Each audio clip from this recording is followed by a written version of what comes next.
Final മത്സരം ആരംഭിക്കുന്നതിന് മുൻപേ ആവേശത്തിരിയിളക്കിയ അർജന്റീന ആരാധകർ. തിരുവനന്തപുരം പുതിയതുറയെ നീലക്കടലാക്കിയ അർജന്റീന ആരാധകരുടെ ആവേശക്കാഴ്ചകൾ കാണാം. ദേവൻ എംപിയുടെ റിപ്പോർട്ടിലേക്ക്.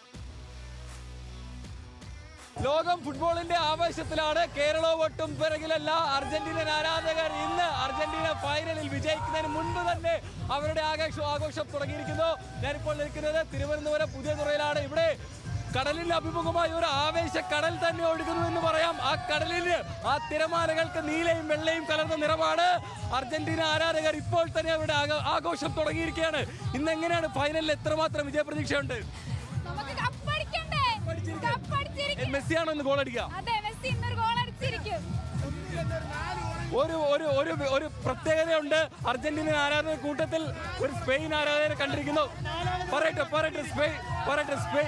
സ്പെയിൻ എന്താ പറയാനുള്ളത്? 4 ഗോളെങ്കിലും കൊടുക്കും. കുറഞ്ഞത്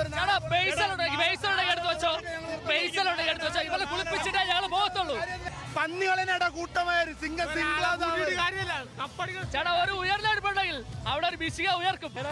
വേറെ കുറച്ച് ആൾക്കാർ കൂടെ ഉണ്ട്. നമുക്ക് അവരുടെ കൂടെ അഭിപ്രായം ചോദിച്ചു നോക്കാം. ചേട്ടാ, മക്കളെല്ലാരും ഉണ്ട്. എല്ലാവരും മക്കളും ചേട്ടനും എല്ലാം അർജന്റീന ആരാധകർ തന്നെ. ഇന്ന് വിജയം ഉറപ്പ്. മെസ്സിയാണോ ഇന്ന് ഗോൾ അടിക്കുക? മെസ്സി അടിച്ചില്ലെങ്കിൽ കുഴപ്പമില്ല. അസിസ്റ്റ് വെച്ചാൽ മതി. കളിയിൽ പ്ലേ മേക്കർ ആയിരുന്നാൽ മാത്രം മതി അവൻ. ഇവിടെ ഒരു കൂട്ടം ചെറുപ്പക്കാരുണ്ട്. ഇത്തവണ അർജന്റീന കപ്പുമായിട്ടേ മടങ്ങും. കപ്പുമായിട്ട് തന്നെ മടങ്ങും. കാരണം മെസ്സിയിൽ അത്രയ്ക്ക് വിശ്വാസമാണ് ഞങ്ങൾക്ക്. കാര്യം ചോദിച്ചോട്ടെ, ഈ അർജന്റീന ആരാധകർക്ക് എതിർപക്ഷത്ത് ഇപ്പൊ വലിയൊരു വിഭാഗം ആരാധകരുണ്ട്. അർജന്റീന ആരാധകരെക്കാട്ടിലും കൂടുതലാണ് കേരളത്തിൽ ഇപ്പൊ സ്പെയിൻ ആരാധകർ. അതെന്തായിരിക്കും? അത് നമുക്കറിയത്തില്ല ബ്രോ. അർജന്റീനയുടെ ഞാൻ പറഞ്ഞുതരാം. കാരണം പോർച്ചുഗൽ ഫാൻസും ബ്രസീൽ ഫാൻസും ജർമ്മൻ ഫാൻസും അല്ല ഇപ്പൊ സ്പെയിൻ ഫാൻസ് അല്ലേ? അത് തന്നെ.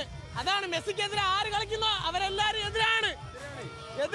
എതിരെ വന്നാലും മെസ്സിക്ക് കപ്പ് കൊണ്ടു തന്നെ പോകും. അത്രേ ഉള്ളൂ. എത്ര പേരെതിരെ വന്നാലും മെസ്സി കപ്പും കൊണ്ടേ പോത്തോളൂ. അർജന്റീന.